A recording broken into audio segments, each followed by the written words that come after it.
I'd like to thank our reader for the wonderful reading this week, and Gary Lynn Floyd, Karen Drucker, and our wonderful CSL music team for the beautiful music that supports our message.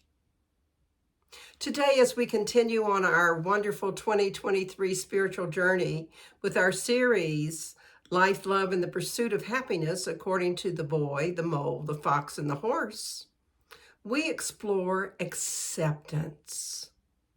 This is week 9 already of our 14-week journey, but we still have plenty of time, like the boy, the mole, the fox, and the horse, to discover who we are, what has meaning to us, and where our home lies.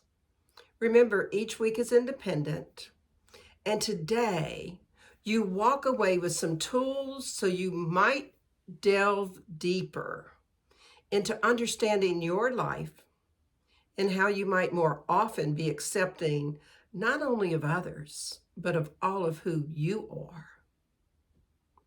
So here's your question for the week. What is the one choice you might make today to be more accepting?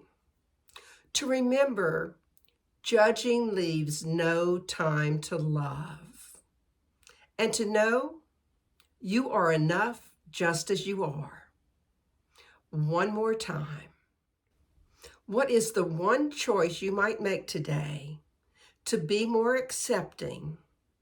To remember judging leaves no time to love. And to know you are enough just as you are. I said last week in the teaser for this week that acceptance is not merely a passive acknowledgement of differences. It's an active embrace of the myriad colors that paint the tapestry of humanity. The willingness to see beyond our own perspectives, to embrace the richness of diversity, and to honor the inherent worth and dignity of every individual. Acceptance truly is a multifaceted concept. It involves accepting ourselves, accepting others, and accepting circumstances that present themselves in our lives. And of course, I intend to allow our friends from the book to help us in understanding how we can be more accepting. Mother Teresa embodied the essence of acceptance of others through her unwavering dedication to the marginalized and forgotten. And she often said this: if you judge people, you have no time to love them. Wow. That speaks volumes to the transformative power of accepting others without judgment or prejudice. Merely seeing the divine in every individual, regardless of their circumstances. Isn't it true that to truly accept someone is to transcend our biases, to recognize the humanity in them, and to offer compassion and understanding? When we approach others with acceptance, we open the door to genuine connections and transformative acts of kindness. And as Mother Teresa's quote reminds us, acceptance is a doorway to love. And our shared humanity far outweighs our differences. If we knew that all that existed was love, it would most likely be a lot easier for us to be accepting and not attack our brothers for how they look or their behaviors, or when they're truly doing the best they can with the knowledge they have at the moment, but it doesn't align with what we think they should be doing. Chapter 7 of A Course in Miracles provides us this wisdom. The mind that accepts attack cannot love. That is because it believes it can destroy love, and therefore does not understand what love is. If it does not understand what love is, it cannot perceive itself as loving. When we come from a place that all is love or a call for love, acceptance becomes so much easier. So how does acceptance show up in our characters from the book? At the heart of the story is a boy. He is a character that's grappling with questions and doubts and insecurities to which I suspect many of us can relate. His journey teaches us that acceptance starts within ourselves. When we can acknowledge our own imperfections and vulnerabilities, we open the door to growth and self-compassion.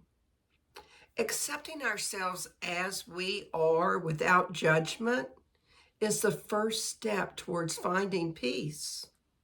And his furry companions help him realize this. It begins early on with the conversation the boy is having with the horse. Let's eavesdrop on that conversation. "So you know all about me?" asked the boy. "Yes," said the horse. And the boy says, "And you still love me?" And the horse responds, "We love you all the more." And on the very next page, we read, "Sometimes I think you believe in me more than I do," said the boy. "You'll catch up," said the horse. Can you imagine what confidence that must have given the boy that the horse so willingly accepted who he was and where he was at on his own journey? The boy knew he was loved in spite of them knowing everything about him. And he does indeed catch up, because later he and the mole are having this conversation. "What's your best discovery?" asked the mole. "That I'm enough as I am," said the boy. Those are powerful words and a huge realization for the boy. If we each accepted that we were enough, just as we are, can you imagine how much more joy and happiness would exist on this planet? I know that self-acceptance is a big factor for a lot of us. We see ourselves as unworthy, and we worry, like the boy, that if people truly knew who we were, they wouldn't like us or love us.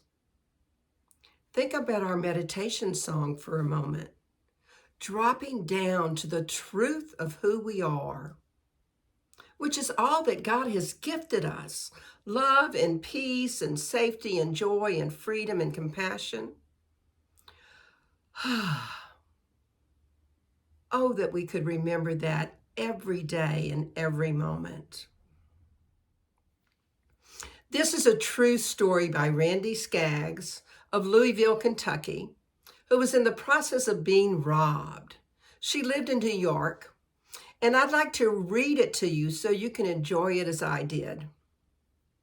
"Get me some money, lady. You wouldn't be the first person I killed. I considered running, but I'm slow. So I did what I do best when I'm nervous. I just started talking.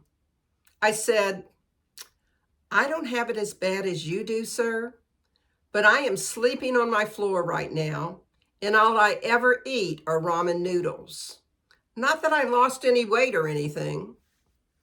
You know, people from Kentucky call and they say, 'Oh my God, New York City.' I don't have the heart to tell them that I'm just a cliche, the kid who moves up here to change the world with her theater. I'm not going to change the world. My theater stinks, really. I miss my mom, and I miss my porch swings and sweet tea. So would you please not kill me so I can just go back home where I belong?' He looked at me funny, and then he pulled me into a bear hug. It was my first human contact in months, actually. Now, that story is called Realizing That a Call for Love and then Giving Love Back, believe it or not, was good for both parties. So what other gestures of acceptance show up in our book? You might remember the fox started out wanting to kill the mole, and the mole gave him the benefit of the doubt, and as Reverend Larry said last week, trusted him and freed him from the snare.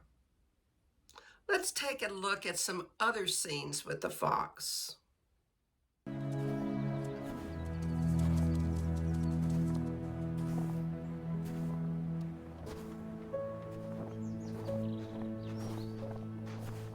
Oh, the fox is back. Do you think he's coming with us? Oh, I do hope so. Maybe he's lost too. Well, I think everyone feels a bit lost sometimes. I know I do. Imagine how accepting the mole is to say he hopes the fox is with them. It's interesting how the mole readily acknowledges that we're all lost at some point. Lost in all kinds of ways, including in our acceptance of others and of ourselves. Lost in finding our way home to who we truly are. And it's not only the mole accepting the fox. Later in our book, when the fox is a constant companion, the horse is accepting of him as well.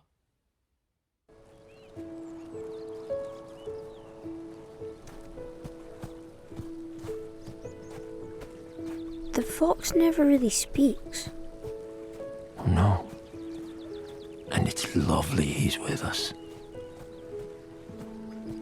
To be honest, I often feel I've got nothing interesting to say. Being honest is always interesting.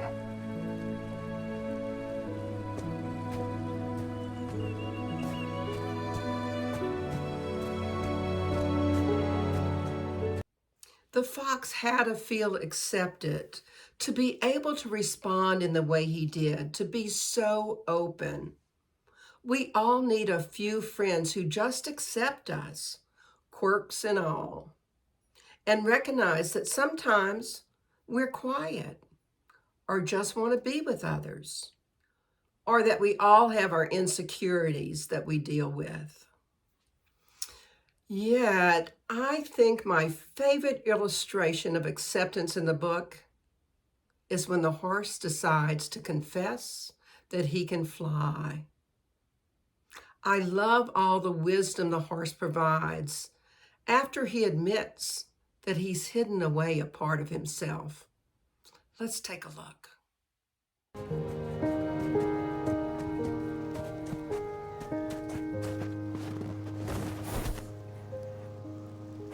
Are you all right?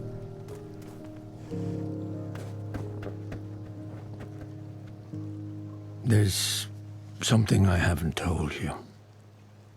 What? I can fly. You can fly? Yes. But I stopped because it made the other horses jealous. Well, we love you, whether you can fly or not.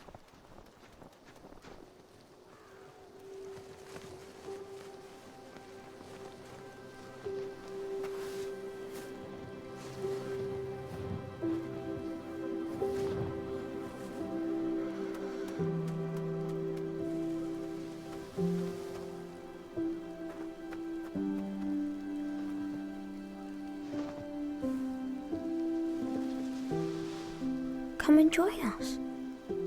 Oh, I think I'll stay here. Thank you. Please?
saying that you would do this, but I know I've done it from time to time. Hidden my talents because I wasn't comfortable with how others would react to them.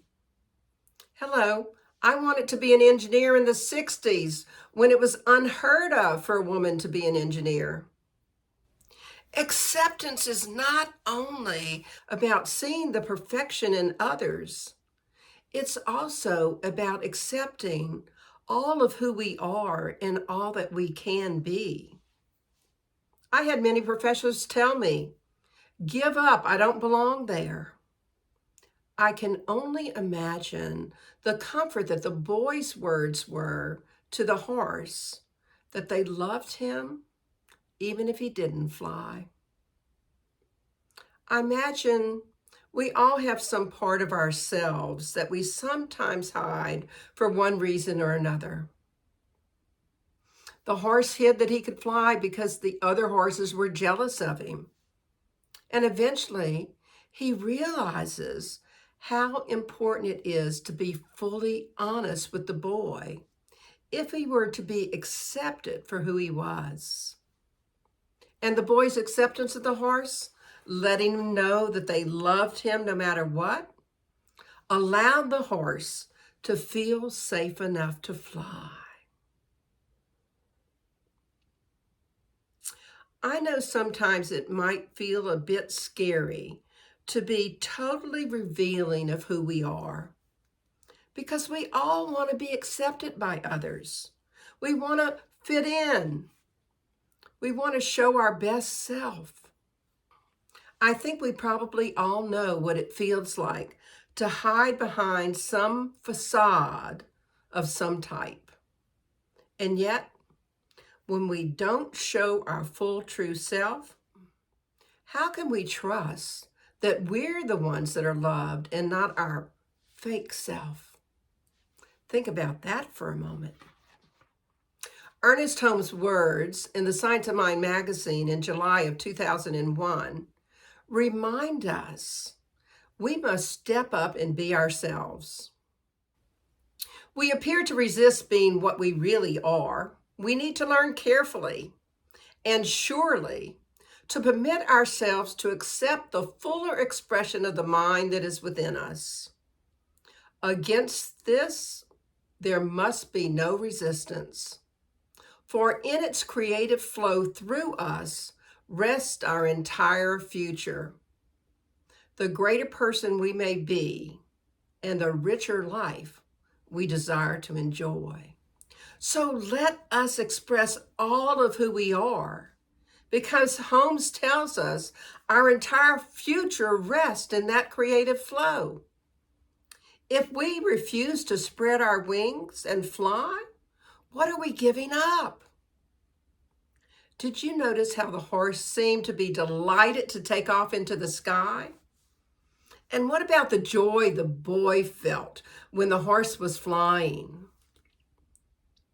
And I think the horse has similar advice to Holmes later in the book when he and the boy are talking. Do you have any other advice? The boy asked the horse. Don't measure how valuable you are by the way you are treated, says the horse. What wonderful words of wisdom. The horse obviously has encountered situations in his life in which he measured himself by the way others treated him. Not flying because the other horses were jealous he could fly, for example. The horse is offering the boy a profound truth that our worthiness is not defined by external achievements or judgments. We're worthy simply because we exist, unconditionally loved and valued. Can you imagine how much better off we would be if we recognize that when other people treat us poorly, it's their stuff or it's their own insecurities showing up? If they don't accept us, it's their problem, not ours.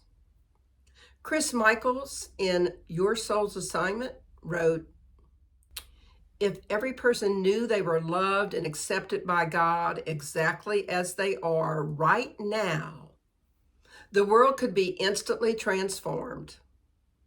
The power of that acceptance and the sense of safety it brings could change people's lives overnight.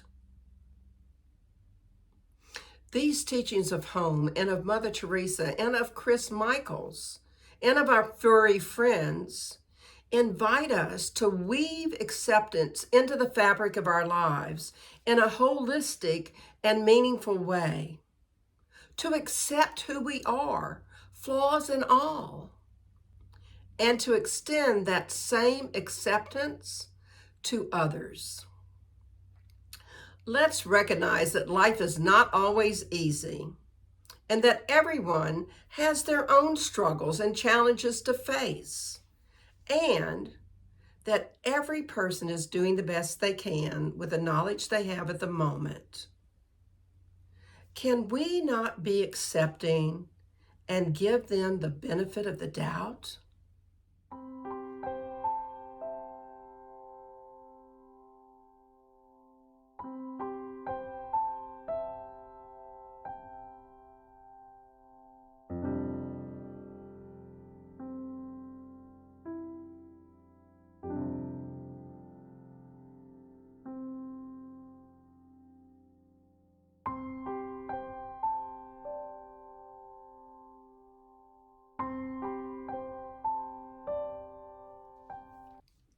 So in summary, how might you be more accepting on your life's journey? Accept others just as they are. Remember, if you judge, there's no room for love. Recognize calls for love and respond with love. Give others the benefit of the doubt. If you see the good in others, they often embrace that good, like the robber did. Remember, we're all doing the best we can at the moment. And be who you are. Accept your gifts fully. Know you are enough as you are. Fly and soar where you're meant to do that. And don't measure your value by the way you're treated. So here's your affirmation for the week. How is it I so easily and willingly make the choice today to be accepting? To remember, judging leaves no time to love. And to know, I am enough just as I am. So your challenge for the week is this. When you don't like what you see, pause and remember everybody is doing the best they can with what they know at the moment. And if you're struggling to be accepting of yourself or others, remember Mother Teresa's words. If you judge people, you have no time to love them. Check in every night just to see how accepting you were during the day and how you were accepting not only of others, but of yourself. Let's pray. We take a deep, nourishing breath. And we just move into that place within us where we know the divine, where we know the essence of our best self, where we can accept all of who we are, where we know the essence of good and love resides.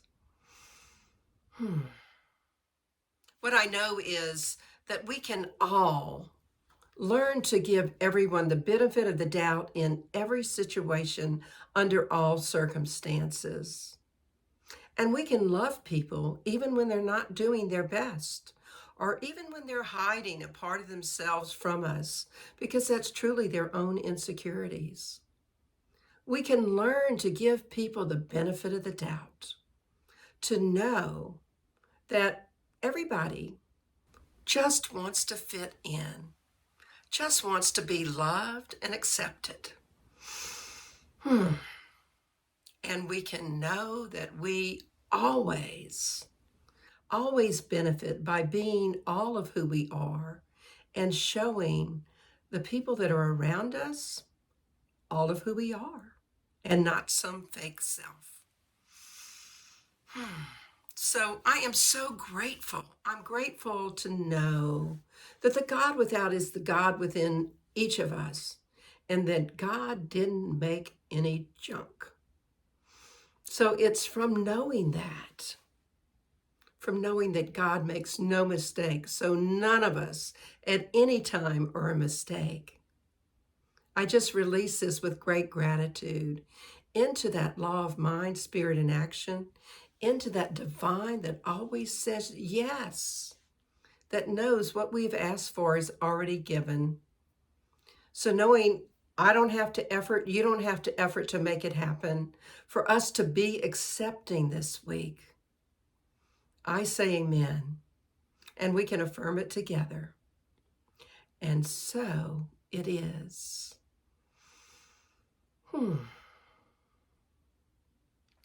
I was so grateful for the donations that are coming in. We're starting to look for a new place, and we need to build up our bank account a little bit so that we can actually pay for a new place and start meeting online, and of course still having our online services. So I'm hoping that if you were touched today, that you are going to make a donation and help us to stay as a community, being able to bring you messages that touch your heart. Enjoy our offertory song.